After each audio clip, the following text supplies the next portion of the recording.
jurisprudencia del máximo tribunal del país, es decir, del Pleno de todos los ministros, y surgiera por contradicción de tesis. ¿Cuál es el tema? El tema es respecto de la jurisprudencia emitida por la Corte Interamericana de Derechos Humanos.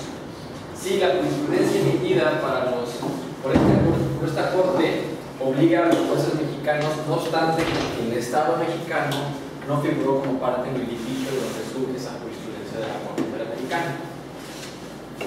Bueno, rápidamente les leo. Los criterios jurisprudenciales de la Corte Interamericana de Derechos Humanos, con independencia de que el Estado mexicano haya sido parte del litigio ante dicho tribunal, resultan vinculantes para los jueces nacionales al constituir una extensión de la Convención Americana sobre Derechos Humanos. Bueno, me voy a dar a permitir ir hablando conforme me voy leyendo para luego no regresar. Es decir, está hablando, recordemos que a nivel nacional, a nivel doméstico, el máximo tribunal es la Corte, pero ya estamos inmersos en una comunidad, por lo menos a nivel latinoamericano. La Corte Interamericana también puede juzgar casos que se elevan ante esa autoridad respecto de supuestas o presuntas violaciones de derechos humanos por parte de un Estado. Entonces, ¿qué pasa? Resulta que el documento donde se establecen esos derechos humanos, por lo menos a nivel latinoamericano, es la Convención Americana sobre Derechos Humanos. Es ahí donde se llama un catálogo de derechos que los estados parte deben respetar para todos sus gobernados. Entonces, lo que está diciendo en esta primera parte es que existen criterios jurisprudenciales que puede emitir esa Corte Interamericana. Es decir, derivado de la solución de controversia de los asuntos que se someten a su jurisdicción, puede establecer jurisprudencia. ¿Pero qué? Pueden ser diferentes países. ¿Y qué pasa cuando el Estado mexicano no ha sido parte en ese juicio de la jurisprudencia? Va a obligar a los jueces nacionales de este país que esa jurisprudencia no como parte. Empieza a decir esta jurisprudencia, primero, que la jurisprudencia debe entenderse como una extensión de la Convención Americana. ¿Por qué? Porque una jurisprudencia lo que va a estar hablando es respecto de una limitación o la máxima extensión de ese derecho humano concebido en la Convención Americana. Continúo hablando. La fuerza vinculante de la jurisprudencia interamericana se desprende del propio mandato establecido en el artículo 1 de nuestra Constitución, pues el principio pro persona, aquí es la cuestión del principio, lo sabrá la licenciada, así que estamos viendo de discutir si es un principio o no, obliga a los jueces nacionales a resolver cada caso atendiendo la interpretación más favorable a la persona. Recordemos, si no lo saben, por esto lo veremos, es que en el primero constitucional establecen varios principios respecto a que los jueces nacionales, y no solamente atendamos del Poder Judicial de la Federación, de cualquier juez, de cualquier nivel, desde el juez de paz hasta llegando al ministro, que tiene que haber siempre ese principio de pro persona, es decir, cuando hay un asunto donde existan normas que puedan estar en torno a un mismo derecho humano y una restrinja, normas que vayan a potencializar o dar mayor efectividad a un derecho, cuando exista más de una norma, el juzgador nacional tiene que optar por la norma que mayor amplitud o protección le dé al humano, a la persona. Como son normas que restringen el derecho humano, tiene que optar por la que menor restricción le da al derecho. A eso atiende el principio por persona. ¿Por qué va ligado con esto? Por lo siguiente: en cumplimiento de este mandato constitucional, los operadores jurídicos deben atender a los siguientes. Primero, empieza a decir unas reglas de cómo es que tienen que actuar los jueces nacionales cuando tienen jurisprudencia de la Corte Interamericana, aun cuando el Estado mexicano no fue parte en ese asunto de donde surge la jurisprudencia. ¿Hasta ahí voy claro? No voy tratando. Dice la primera: cuando el criterio se haya emitido en un caso en que el Estado mexicano no haya sido parte, la aplicabilidad del precedente al caso específico debe determinarse con base en la verificación de la existencia de las mismas razones que motivaron el procedimiento. Es decir, el Estado mexicano no fue parte en ese asunto donde surge la jurisprudencia. Lo primero que tiene que hacer el juez nacional es, no obstante eso, tengo que ver las razones que llevaron a la Corte a emitir esa jurisprudencia. Sí, puedo yo emitir esa jurisprudencia para el caso que yo tengo, es decir, los mismos hechos sujetos a la resolución en ese asunto de jurisprudencia son idénticos o muy parecidos a los que yo tengo. Esa labor de subsunción, es decir, esa labor donde que lo resuelven en aquel asunto, puede válidamente aplicarse aquí porque se están resolviendo los mismos hechos o están los mismos derechos humanos implicados que permita el juzgador nacional, insisto, no solamente el Poder Judicial, puede ser de las mismas juntas locales, las federales, el mismo Tribunal Fiscal, los jueces civiles, los jueces mercantiles, los jueces penales, jueces nacionales en sentido amplio. Entonces, cuando no ha sido parte del Estado mexicano, nada más tiene que verificar la existencia de las mismas razones que motivaron el pronunciamiento. Segundo caso, en todos los casos en que sea posible, debe armonizarse la jurisprudencia interamericana con la nacional. Puede haber un caso que exista jurisprudencia vigente de la Corte que establezca una interpretación de un derecho de una forma quizá no tan amplia como la hace la Corte Interamericana. ¿Sí? Tiene que estar esta intención del juzgador de tratar de armonizar lo que dice la Corte con lo que dice la jurisprudencia de este país. Pero bueno, y si no, no se puede dar esta armonización. Entonces, de ser imposible la armonización, debo aplicar el criterio que resulte más favorecedor para la protección de los derechos humanos.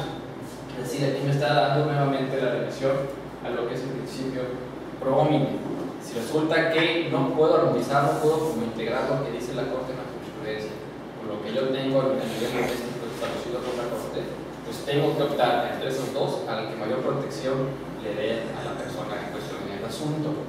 Esto como jurisprudencia pues obliga no solamente al Poder Judicial de la Federación, sino obliga a todos los órganos jurisdiccionales, tribunales agrarios, del trabajo y administrativos y la parte del fuero común. No sé si ya nos estamos escapando de lo que alcancé tratar de digerirles de esta jurisprudencia. Por contradicción, las preguntas que plantea el licenciado Gabriel las vi apenas hace que no sé qué prepararía preguntas. Entonces aquí sí, como dice el licenciado Gabriel, es la mamá de los pollitos, el pleno, los 11 ministros establecen esto. ¿Eso es del pleno? Es del pleno. Es obligatoria. Acá está la jurisprudencia. Mande, Carlos. Lo que quiero entender es que esta jurisprudencia determina que siempre se va a tomar como un criterio la Corte Interamericana de los Derechos Humanos con referencia a cualquier caso en cualquier instancia de jueces, ¿no? Sí, perdón, quizá bueno, aprovechando lo que hemos visto al iniciar el servidor en el curso, es de que siempre estamos en la idea, y muchos sabemos que existía un control concentrado de la constitucionalidad de los actos por parte del Poder Judicial de la Federación. A partir de las reformas que se han dado al nivel constitucional, ¿se permite o no se permite? Es una obligación ahora por parte del Estado mexicano que todos los jueces nacionales tienen que hacer un control difuso de la convencionalidad de los actos. Es atender, depende si es el acto frente a la Constitución, que es un control de convencionalidad. Si es el acto frente a los derechos humanos establecidos en la Convención, es un control de convencionalidad. No nos lo comento porque el señor Gabriel lo ha dicho en muchas ocasiones. Un control difuso de la convencionalidad, es decir, no solamente el Poder Judicial va a estar analizando los actos a la luz de la Constitución o la Convención, también los jueces, en serio, el juez más modesto que ustedes conozcan, siempre tiene que privilegiar la protección del derecho humano de la persona que le ha presentado el asunto que tiene enfrente por una cuestión de cualquier materia. Entonces, si el acto llega a chocar con algún derecho humano establecido en la Convención o en algún otro tipo de convención o pacto celebrado por México, de lo que tiene que hacer el juez es siempre privilegiar, si hay jurisprudencia de la Corte Interamericana, ver si es aplicable el asunto, ¿no? A partir de estos tres pasitos, ¿no? Es decir, si no fue parte, verifica, no importa, si no fue parte, verifica que lo resuelven ese asunto, los hechos se asemejan o son idénticos al asunto que tiene que ser parte. Entonces, en otro caso, es trata de armonizar, porque si existe jurisprudencia en nuestro país y la jurisprudencia de la Corte, trata de ver cómo armonizan las dos y bueno, una resolución es para decir que lo que tú estás resolviendo es porque ya está así en jurisprudencia nacional y jurisprudencia de la Corte. Pero dice, pero si no puedes armonizar, tienes lo de la Corte que te dice por este aspecto cómo tienes que privilegiar el derecho humano y la Corte por acá nacional te dice cómo tiene que ser y es menos benéfico para el particular, opta por la que mejor privilegie el derecho humano de la persona, pero para todos en el país. Eso está interesante porque el primer criterio que tuvo el Pleno era que donde no era parte del Estado mexicano solamente era orientador. Exactamente, orientador para los jueces. Entonces al inicio pues nada más pues, los casos donde sí participaba México, ¿no? Exacto. Entonces ya después ahora ya le está dando la vinculación. Ya con carácter de jurisprudencia, es decir, no te puede hacer parte, es que el Estado mexicano nada más no era independiente, no importa que el Estado mexicano no haya sido parte en este asunto, es por lo cual surgió la jurisprudencia. Si es jurisprudencia, atiende a ver si se aplica al caso. Entonces, y si resulta que es más benéfica esa jurisprudencia que la que existe por parte de la Corte, vas a optar por la que mejor beneficia, entonces por de la Corte Interamericana. Juan, ¿tenías una pregunta? Sí, bueno, yo vi en el artículo, en el primero constitucional, habla sobre los tratados internacionales y los derechos humanos reconocidos en la Constitución. Así es. La duda que me queda es, ¿la Corte Interamericana utiliza esos tratados para emitir esas jurisprudencias? Es decir, sí, a partir de los casos que son sometidos, acuérdense que para llegar a la Corte no cualquier asunto pasa por un filtro de la comisión, y si el asunto es discutido y se vota porque sea conocido por la Corte, bueno, llega hasta esas sanciones. Entonces, al momento en que resuelve la Corte, simplemente va a atender cuál fue el acto concreto, atendiendo a las normas domésticas, normas que hay en el país, viendo si esas normas o la actuación de la autoridad va conculcando algún derecho que existe en la Convención Americana o en cualquier otra tratado, convención, pacto, como se quiera llamar, donde exista un derecho humano que deba ser protegido y que no haya respetado a la autoridad. Es decir, ahí va a jalar, la Corte no se va a fijar únicamente en la Constitución del país, se va a fijar en los tratados que haya celebrado México y los que sean partes. Esa parte es donde precisamente cuando llegamos a la Corte es violaciones de derechos respecto de una persona particular frente a una autoridad. Y casos ahí, ustedes han escuchado el caso de Rosa Torradilla, el caso de Jorge Castañeda Guzmán, cuando se le pedía ser como candidato independiente para contender la presidencia.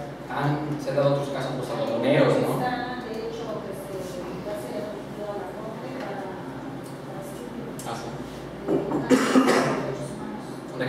una defensora de derechos humanos. La de Juárez o allá, ¿no? La verdad, o sea, ya nuestro, como dice el licenciado Rodríguez, nuestra impugnación, nuestra forma de defensa ya no tiene que ser algo directamente doméstico, sino tenemos que abrirnos, entender que ya va a haber protección de derechos humanos en materia de Corte Interamericana. No hay un catálogo que diga, aquí están los derechos humanos en materia fiscal, no los hay. O eso uno pensaría, en un tratado de comercio, ¿podría haber derechos humanos en la Corte de Derechos? Sí, no hay un tratado que diga, esos son los únicos derechos y de ahí te cuelgas. No, en cualquier convención celebrada puede desprenderse un derecho humano. Será cuestión de tratar de encontrarlo, desarrollar y plantearlo luego a los mismos órganos que tenemos aquí que resuelven los asuntos, porque están obligados a atender a ello. Esto lo estaremos haciendo en materia fiscal en amparo. Lo puedes hacer leer en la materia del tribunal fiscal también.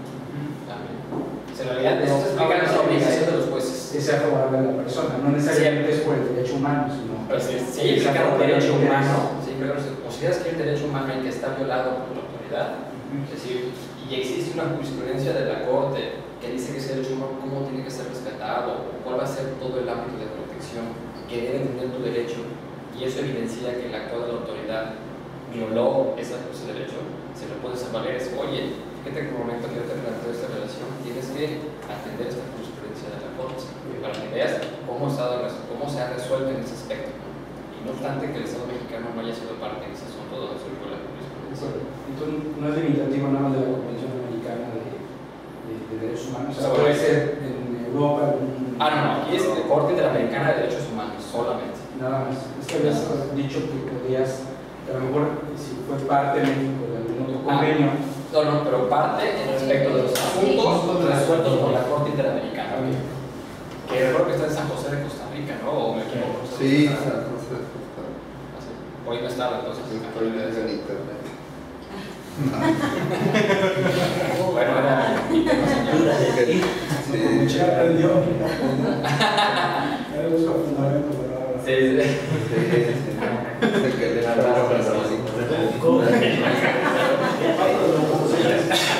de Don José.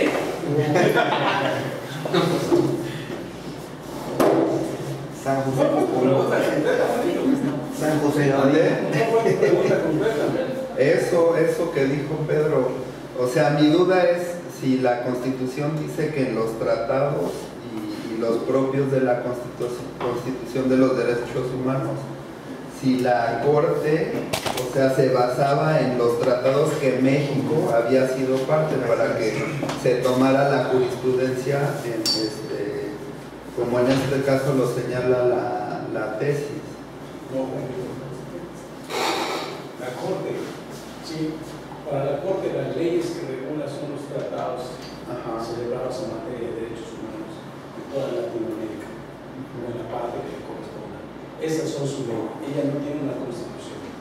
Cuando se firman tratados, tú como Estado te comprometes a pasar lo que tenga el tratado con las reservas que tú mismo suscribes. Si hay 100 derechos humanos y tú dices respecto a 50 no quiero suscribir el tratado, entonces esa es la reserva. Entonces, pero respecto a los otros 50 tienes que cumplirlos.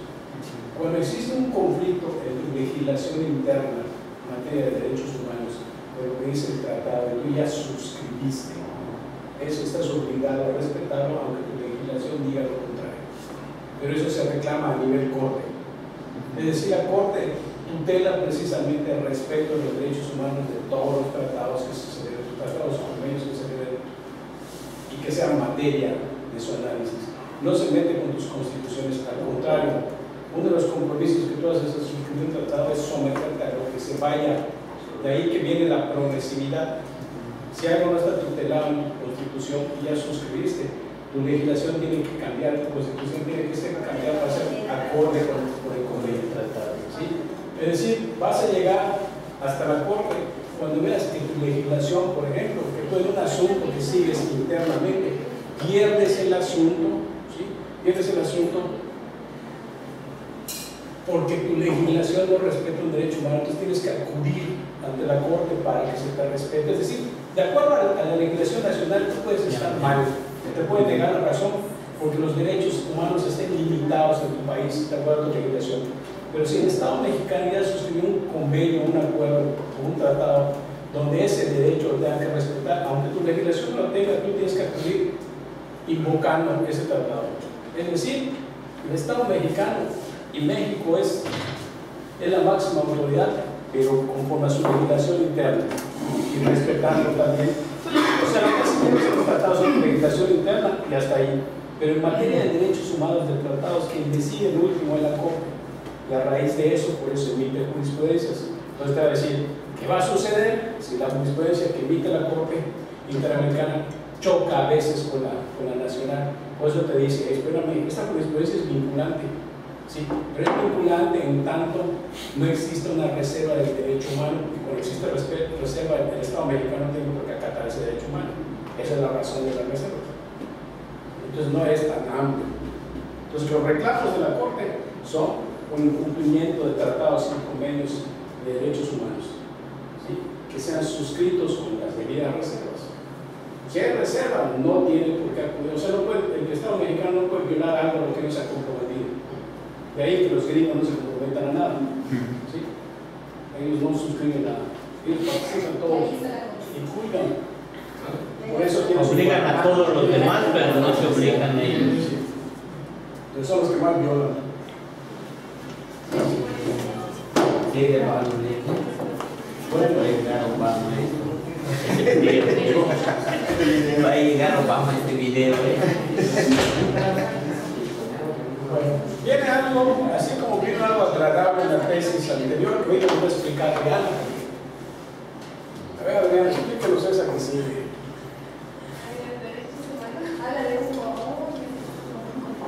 Bueno, otro incumplido que ya vimos, tenemos dos, a Felipe y a Hugo. Bueno, así como vimos la tesis, esa amplía lo que es más bien hace vinculante las jurisprudencias que emite la Corte a nivel nacional, o sea, deben tomarse en cuenta las interpretaciones que se emite la Corte para dar prioridad al tema que existe en el Estado respecto a un derecho humano. La tesis que sigue viene a darnos en la torre respecto a ciertas cosas, pero a nivel interno, eso quiero decírselos, ¿sí? ¿Qué nos dice esta tesis? Nosotros sabemos que en todos los tratados internacionales tenemos derechos humanos y vamos a suponer que México suscribe un tratado respecto al derecho humano a la salud, a disfrutar de una buena alimentación, en donde de acuerdo al tratado internacional se hacen todos los términos amplios, ¿sí? Pero y México no se hace ninguna reserva. Existe un tratado que te dice que tú tienes la obligación de dar la alimentación a los niños de la calle. Vamos a imaginarnos que ese es el derecho humano. Nada más que de acuerdo a mi constitución, en mi propia constitución respecto a ese derecho humano, dice que solo los de la región 232. Es decir, ese derecho humano que en un tratado está amplio, en nuestra constitución viene siendo restringido. ¿Sí? De acuerdo a esta tesis, es jurisprudencia, ¿verdad? También de los grandes. Nos dice que en esos casos donde nuestra constitución restringe en cierta forma los derechos humanos, debemos entenderlos que los derechos humanos entonces no se otorgan de manera amplia y tenemos que basarnos precisamente en esa restricción, sin que exista un conflicto, porque el propio artículo primero constitucional te dice que los derechos humanos que se otorgan en la propia constitución o en los tratados internacionales se deben de valorar en función a lo que diga la constitución. Entonces, si la constitución te restringe ese derecho humano, pues tienes que estar a la constitución y nuestra corte se tiene que pronunciar respetando esa restricción, sin que exista ningún incumplimiento de la constitución, porque es la misma que lo autoriza. Pero le repito, esto es a nivel interno. Nos vamos del otro lado de la Corte Interamericana. Aquí en México ya perdiste. ¿Por qué? Porque la legislación positiva que tenemos no tutela eso. Pero eso no quiere decir que si ese derecho humano, le repito, está suscrito por México ante la Corte, tú no puedes hacer el reclamo de ese derecho para que obliguen al gobierno mexicano precisamente a respetar ese derecho. ¿Sí? Pues esta es muy limitada a la aplicación interna. Pero acuérdense que cuando la legislación interna está limitada, precisamente existe la Corte, que es la que hace respetar los tratados internacionales. Es como que yo suscribí hoy el tratado de darle educación a todos, ¿no? Pero mi constitución actual y mis leyes secundarias todavía no cambian esa parte. Entonces ahí digo, oye, espérate, no porque yo viva en tal región no me vas a dar educación gratuita. ¿A eso es lo que se refiere? Pero aquí en México no lo puedes exigir, tendrías que llegar a la Interamericana. Acuérdense que la Corte Interamericana es la que vela por el respeto de los tratados, en tanto que la Suprema Corte vela por respeto de la legislación que rige en México. Entonces, si hay una constitución que le limita ese derecho humano, al menos la Corte acá tiene que respetar su propia constitución. No, yo no lo restringí, ¿no? O sea, yo mismo suscribí completo nada más que no he hecho los cambios en mis leyes. Preguntas, pero no contradice de alguna manera, perdón, la otra que acabamos de leer. No, la otra es jurisprudencia. La otra es jurisprudencia. Y esta no es. Ustedes también. El tema es distinto. Que las jurisprudencias emitidas por la Corte Interamericana y esta otra Son vinculantes. Exactamente, y Sí. esta es Lo que pasa. La otra habla de que aunque no participe en México, se tendrán que tomar en consideración. No. La otra te habla, la Corte Interamericana es como una Suprema Corte, nada más que en niveles. Ahora, ¿qué te vigila la Suprema Corte a nivel nacional? La tutela de los derechos humanos, entre otras cosas, porque también hay derechos que no son derechos humanos. Entonces te dice, pero la Suprema Corte tiene que respetar sus propias leyes.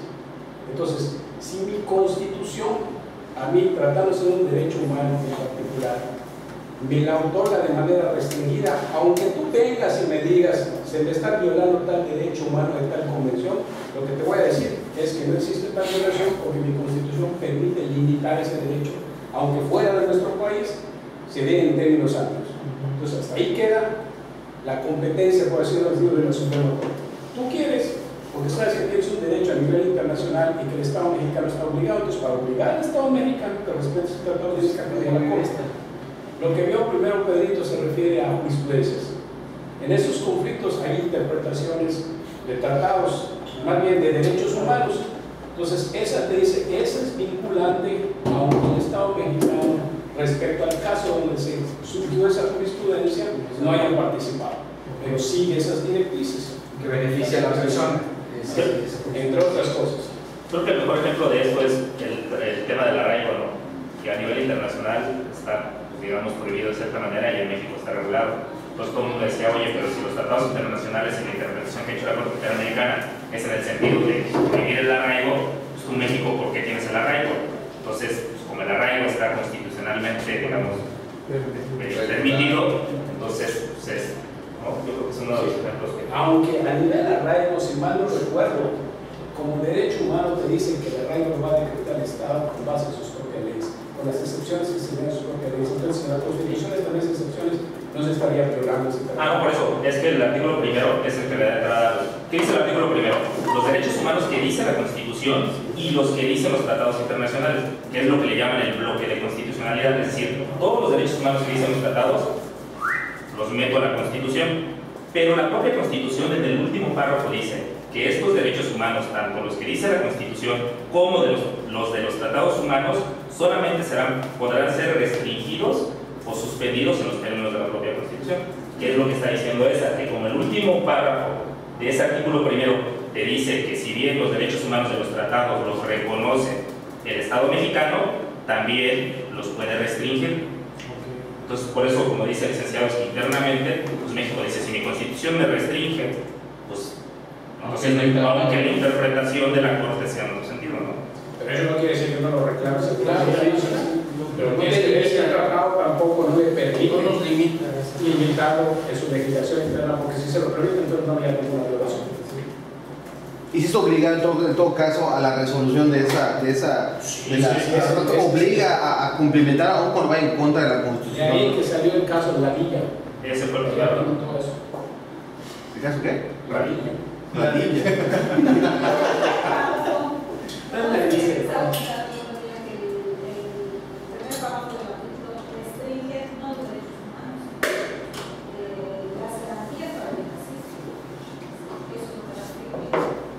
No, pero sí dice los derechos que solamente serán por el último párrafo, sí dice. Pero bueno, ese es el mismo sentido, aunque tenga garantía, ese es el efecto que tiene. O sea, si hay un derecho, si hay cierta limitante, si no es tan amplia.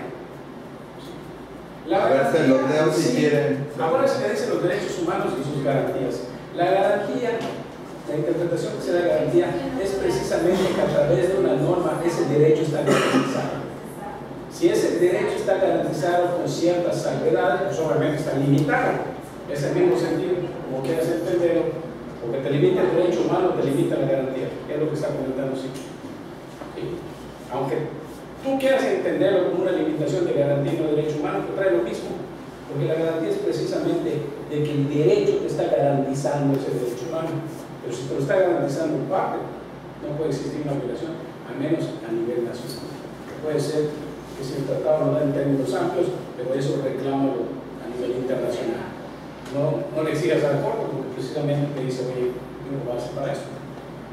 Aunque en la tesis anterior, la que explicó Pedro, hablaba que esa jurisprudencia que favorecía la aplicación de los derechos humanos, que ya por el cual ya se había emitido una jurisprudencia, se entenderá como una extensión del tratado, o sea, no solamente un criterio, o sea, es una extensión del mismo tratado. Pero entonces, como que hay una interpretación de un derecho humano. Haz de cuenta que ese mismo derecho humano está siendo discutido mediante una tesis nacional y la internacional, y esta esté siendo limitada y esta sea más amplia, y se compara, es vinculativa. Si se refiere a lo mismo, aplica, ¿sí?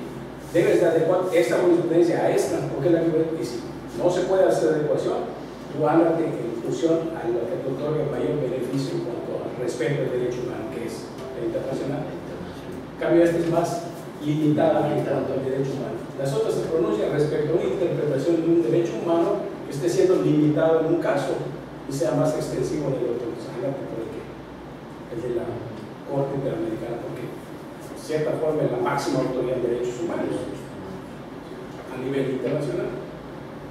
Y hay un tema que tocó Pedrito que no estoy muy seguro, porque creo que una de las condiciones que te piden para llegar a la Corte es precisamente que aportes toda tu legislación interna. Decías que es de importancia y trascendencia, el equivalente a México. Y el demandado es todo el Estado mexicano.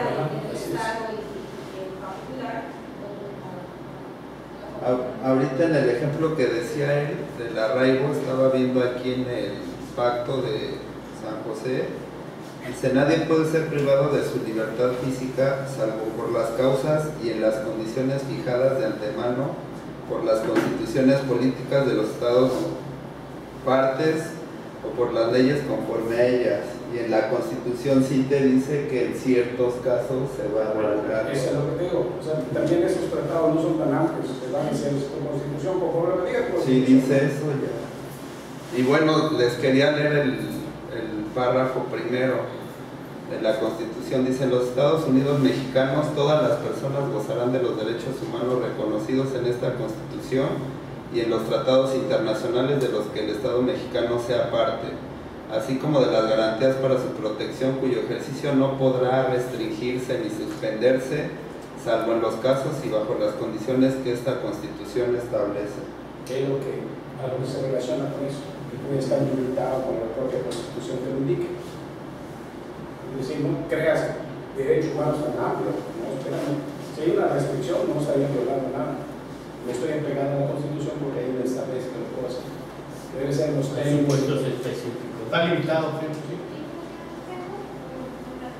Por ejemplo, el ejemplo que se puso de los niños de la calle, ¿no? O sea, solo le vamos a dar de comer a los de la región 231. Pero si yo vivo en la región 232, compras una casa en la otra y